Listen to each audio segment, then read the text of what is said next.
Hey everybody, happy Monday. Welcome to Edgework on the Hammer Betting Network. You can catch us every Monday morning at 10:30 Eastern, and Edgework runs on the Hammer Betting Network and on the Edgework YouTube channel Monday through Friday. I'm Andrew Walker from the Hedge Podcast up in Edmonton, Alberta.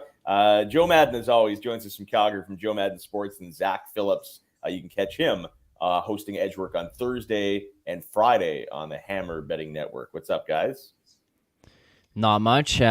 Basically have to deal with the ups and downs of being a Leafs fan at this point, where when they lose, you feel like shit, and when they win, you feel like shit as well. So trying to convince yourself, like, hey, there's still a chance that this team can win a cup, even though they barely squeak one out against the Canucks. So it's basically just riding the ups and downs of that right now. I saw this. I can't remember who tweeted it, but basically it was like, to sum up Leafs fandom, you know, here we are 16, 17 games in. There's been about 4 points in the season where the Leafs organization and the fans and the players, it looked like, you know, impending doom. It looked like everyone was just panicking and everything was going to implode horrifically. And then they win a few games, and then you look at the standings and guess where they are? Pretty much in that same 2-3 spot to face the Tampa Bay Lightning or the Boston Bruins in round one. It is just like, it's the never-ending cycle. We all know how this is going to end, and probably with a first-round playoff loss, but that's that's likely. That's a debate for another day. Yeah, and then you also get the people in there who will just be all over. They win against the Canucks, and it's like, I told everyone to calm down. It's only November. And then there's the other side of it, who at the same game, from the same things that everyone else saw happen, are also reacting, being like, there's no shot, blow it up, it's done. So it's just like, you just got to find the middle ground and just, let's ride this out. Yeah, I mean, not to get too deep into Leafs, Joe, but if you're like me, I do got to say, Saturday night and the Hall of Fame game and honoring Boreas Salming, that was awesome, man. Not a dry eye in the house, and man, hard to keep the tears out of your eyes sitting on the couch too. Yeah, the tears were filling my eyes. Absolutely, it was such a moving moment watching that. I really was hoping that we would see that game play out a little bit different than we did, just because of that ceremony. But it was definitely a great night. All right, so it was a crazy weekend, and it's interesting to look at the standings. Lots of takeaways to get to. Joe, your Calgary Flames, finally get out of that losing skid. Man, they weren't even playing that bad, and still they dropped 7 in a row, but they beat Winnipeg on Saturday night. So, what was your takeaway from the weekend as a whole, Joe? You know what? Really looking at the scheduling, we saw the Sharks win 2 big games. We saw them win over the Dallas Stars. That was Friday night. When we looked at the Dallas Stars schedule, it just looked fishy to me. We even had Ottinger coming in. They had just returned from a short road trip, and then we're hitting the road again. So looking at those spots for those Dogs, where they have the ability to get the win, we saw the Sharks then do it again to the Minnesota Wild, who themselves were returning from a road trip and then hitting the road, not again till Thursday. But I think we have to look at those Dogs in the situations, because they're able to pull off these wins against teams that maybe are looking a little bit ahead. Well, and a couple thoughts on the Sharks. I mean, it's hard not to be impressed with Erik Karlsson right now. He's just turned back the clock, and talk about a guy that runs on confidence. This guy's getting 2 points a night and is handling the puck more than anyone in the NHL right now. I think it was against that Stars game where you saw him just walking the blue line and putting it through guys' legs, just Yeah. filled with confidence. And man, Timo Meier has taken another step too. That guy is all over right now. Yeah, I mean, Erik Karlsson, what he's been able to do so far this season has been nothing short of incredible, given that basically it looked like he'd gone to San Jose to just like waste away the rest of his time in the NHL getting a tan out there. Yeah. But this guy, see, I don't know where you guys stand on this. So Andrew, I would be curious, and Joe, your opinions on like what do the Sharks do with him now? Because that team is not going to be competing for a playoff spot. They're not very good. You kind of talked to me ahead of time about like the race for Bedard and who might be in that. I kind of was of the opinion that the Sharks might be in that position where they would be looking at maybe a push for Bedard. But if you've got a guy on the back end, like you traded away Burns, now you've got a guy on the back end who is looking like he might be one of the best defensemen in the league. Your really only hindering factor with him is the fact that he's making $11.5 million a year for the next few years. But it's just like that could be a piece that maybe a team at the deadline gets desperate or something and makes a call to San Jose. Yeah, I don't know. I think fully impressed with what Erik Karlsson has done, but 11.5 this year, and then the next 4 years, that's eaten up 14% of the cap. And the deal that's really bad is Marc-Edouard Vlasic, who for this year and 3 more is making 7. I think that not that Karlsson went there to waste away, like you said, but I do think his days of like getting dealt in a blockbuster somewhere are over. And despite his unbelievable start, and good for him, the Sharks are still 5-9-3. They've won 5 of 17 games, and they sit. They're going to be in the lottery conversation anyway. So I think we just need to appreciate Karlsson for what he's doing, but I just don't see a scenario where he ends up, doing what he's doing now in Tampa. It would be like, it'd be interesting if he was a free agent, but he's not even close to that.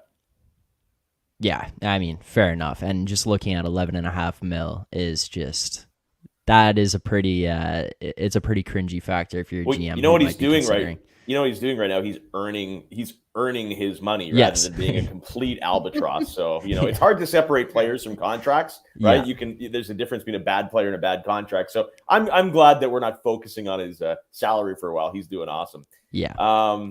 So my weekend takeaway, we can get into this.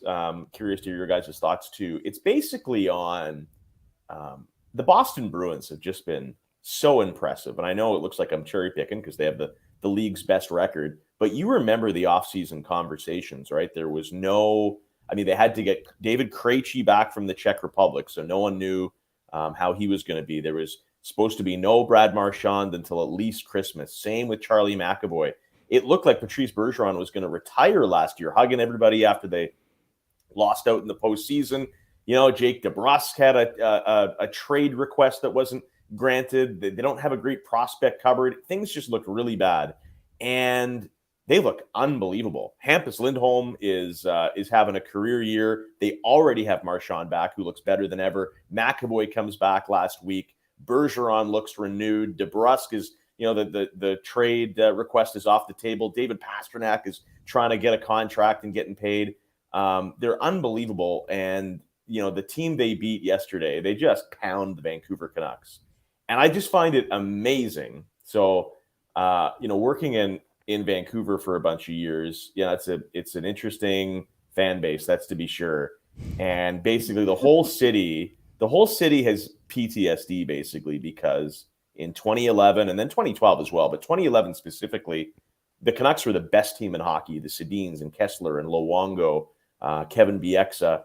And they rolled over everybody and then got to the final against an underdog Bruins team and lost in 7. And the city of Vancouver, here we are, more than a decade later, they've never gotten over it.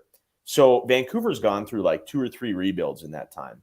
Yesterday, they get absolutely pounded by guess who? The same freaking guys.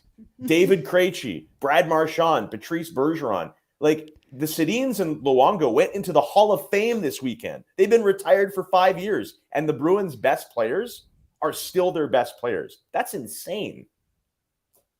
Yeah, it's crazy. The culture in Boston is phenomenal for this team. They've got so many weapons. They're having a phenomenal year, and I think they continue to have it. I cannot see this team really slipping unless we see a couple big injuries coming in here. I cannot believe what they've done so far.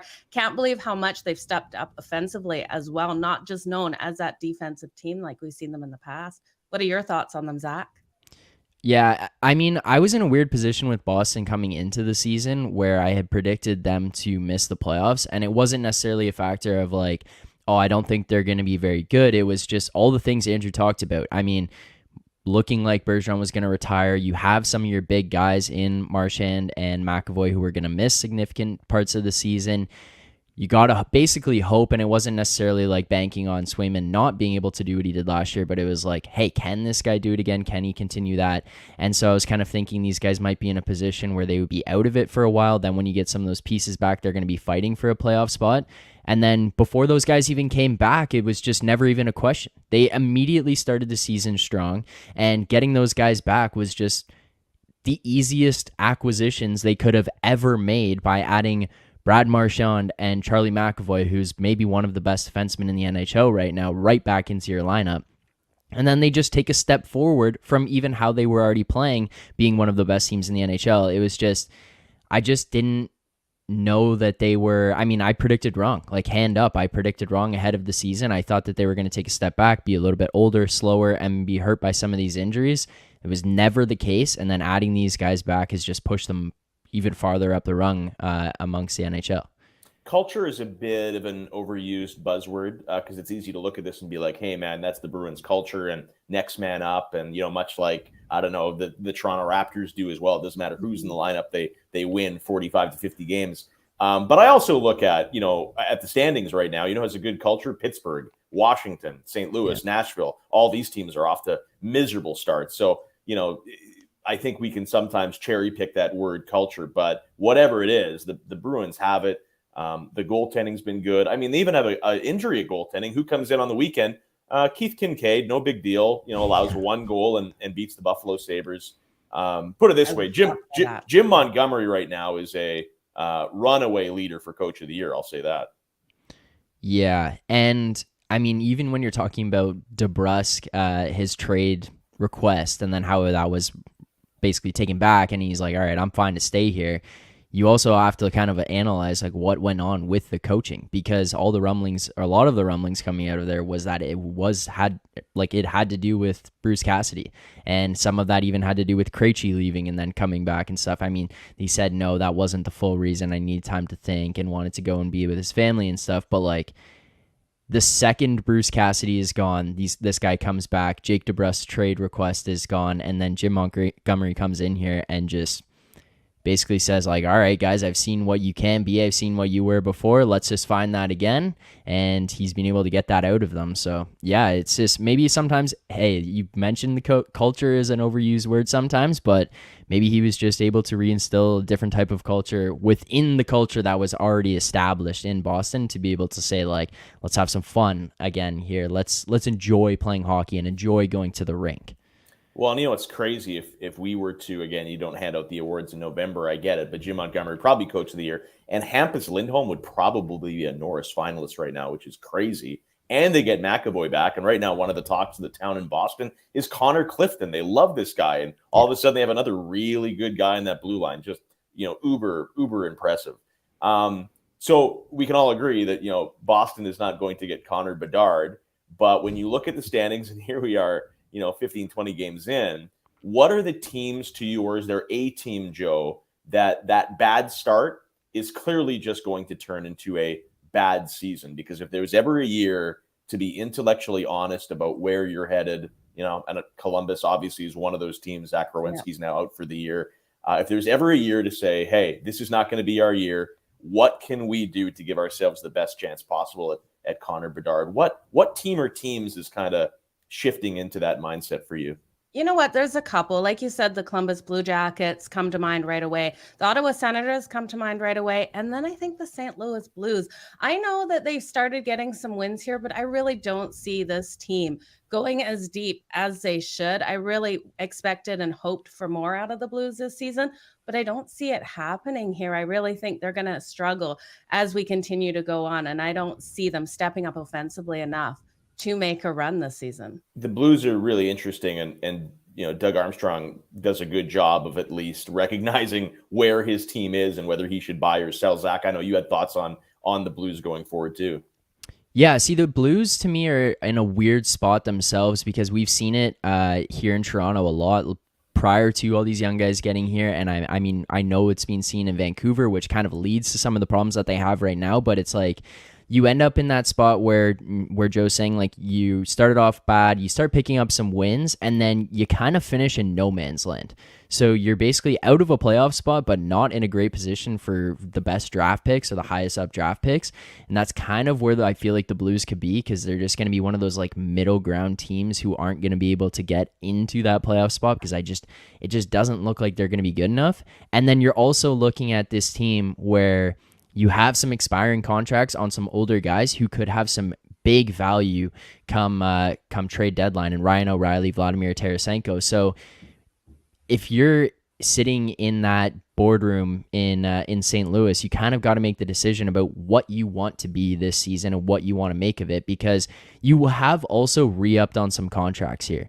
Jordan Kyrou, Robert Thomas, Justin Falk, Torrey Krug, like, you've brought these guys back. They're obviously going to be core pieces moving forward, but now you got to kind of make that decision, as hard as it may be, like, what goes on around them. And so I think that they might be in a position here where they've got to reevaluate what this season in particular will be, and then make moves based on that, where it's like, hey, this could be Ryan O'Reilly's last season wearing the St. Louis Blues uniform. You're right. I mean, he's the really interesting one, because he's a guy going into UFA, like you said.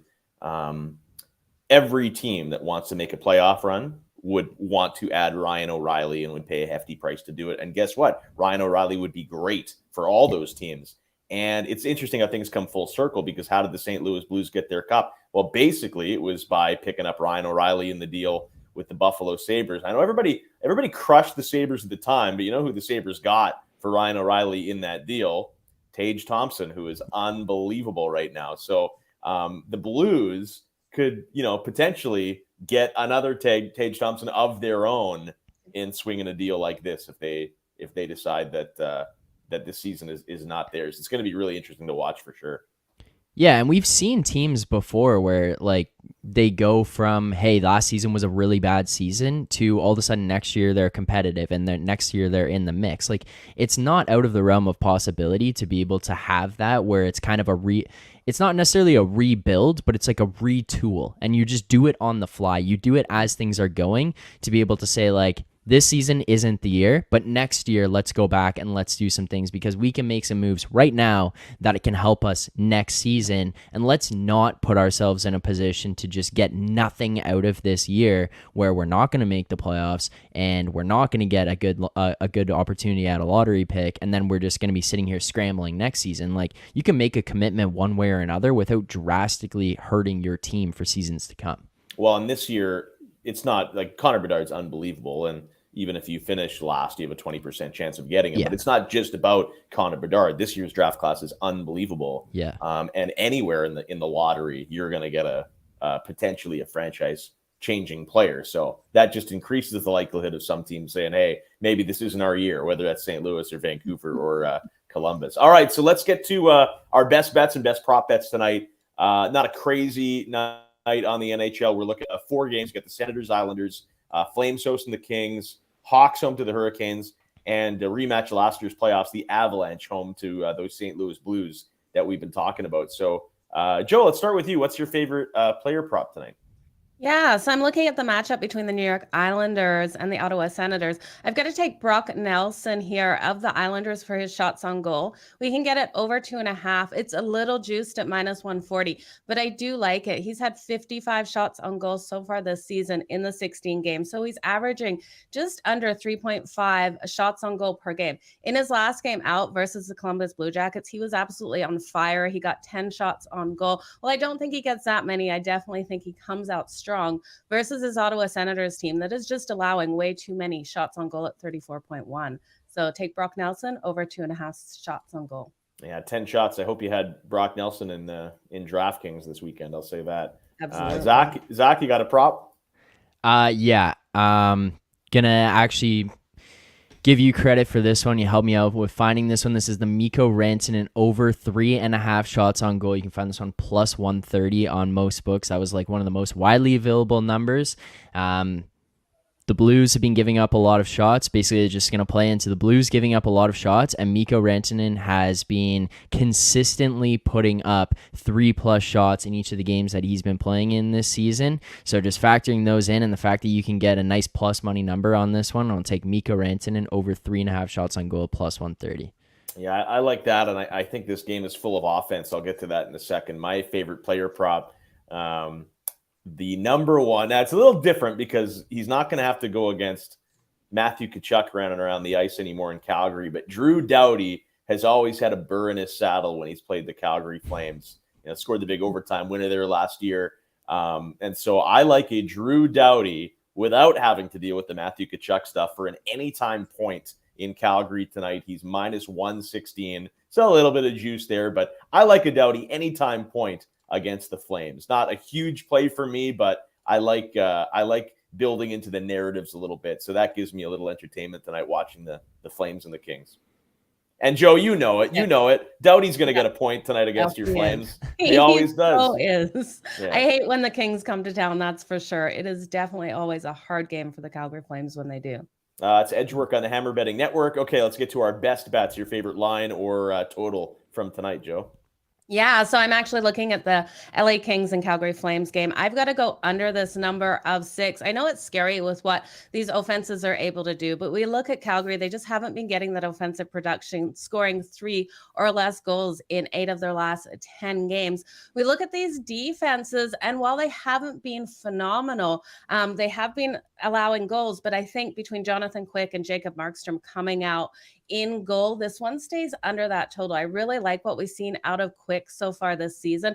I'd be looking at his save shots on goal. I was going to give that out as a prop bet, but I couldn't find it because we know Calgary is bombarding the net with shots. They're just not making them sink. They're only averaging 2.93 goals per game on the season. I think this one stays under. We got a Western Conference battle. It's going to be a hard-hitting one.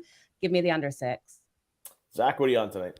Right now I'm liking Carolina minus 1.5 against Chicago. It is in Chicago, but right now it's looking like Antti Raanta and Peter Mrazek are expected. I mean, I got to see firsthand all year last year the wonders of Peter Mrazek and what he can do for a team, and there's a reason the Chicago Blackhawks were so willing to pick him up. I think like Chicago is not a good team and they're trying to be bad. And part of the thing that you can get out of this is like that team is a team that's going to have some energy. They're trying to have some fun despite being bad, but they're going to put up an effort and be in games. And that's typically one where you can win if the team is going to try to outskill you on the other side because that team is just going to be hungry. Like Chicago is just going to be hungry. I don't think Carolina is a team that is going to give into that kind of stuff. I think Carolina is a team who, when they go up against another team who's going to try to out-effort them, they're going to bring it right back because when you've got Rod the Bod on the bench coaching you, he's not going to let you get outworked. So no matter what happens, and that team in Carolina is a team that's just built on winning as a team. They don't have like a superstar guy necessarily, so they have to do it as a unit. Then you're just kind of looking at some of the numbers here. Carolina allows the second least shots on goal in the NHL, whereas the Chicago Blackhawks are third last or fourth last in the NHL in terms of giving up shots. And Peter Mrazek in net 3.2 GAA and 8.95 save percentage against a good Carolina team. I think you've got the opportunity for Carolina to have a lead for at least most of this game. And then we've seen empty nets being scored in the NHL at a very high rate this season and last season. So if Carolina is in the lead come late into the game, if they're not already up by 2 or more, I think Chicago gets pulls the goalie and Carolina is able to find an empty net. So I'm going to take minus 1.5 plus 120 in Chicago here for the Carolina Hurricanes. I like that a lot, actually. And Carolina's so good at, like you said, they're big, they're physical, they wear you down.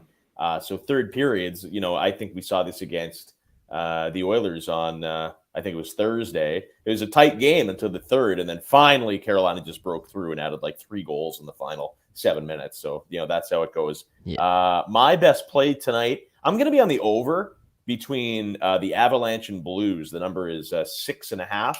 And I mentioned this was a rematch of the playoff series last year, and that 6-game playoff series, they averaged about 7 goals a game. They put up 9 or 10 in a couple of those games as well.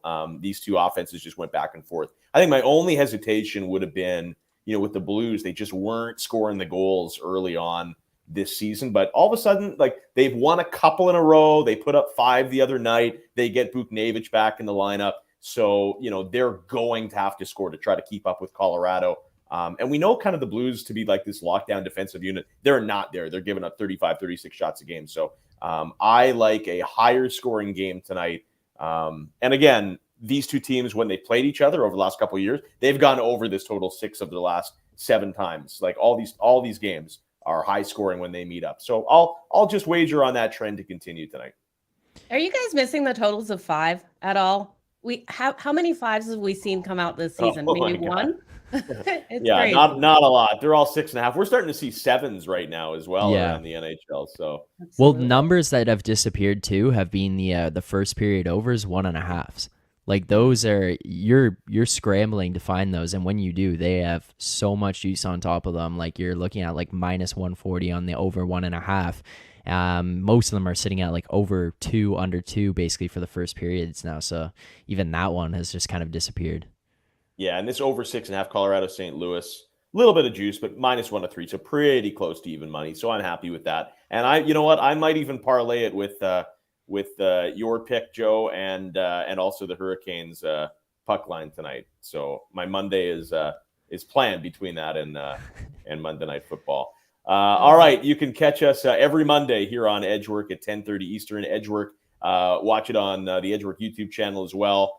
Every weekday with different hosts, including Zach himself on Thursday and Friday. Also on the Hammer Betting Network, don't forget, tonight it's prime time, getting you ready for the Monday Night Football game beginning at 8 p.m. Eastern, about 15 minutes, getting with some best bets with Rob Pizzola and Eric Eager. All right, for Joe and Zach, I'm Andrew Walker, host of the Hedge Podcast.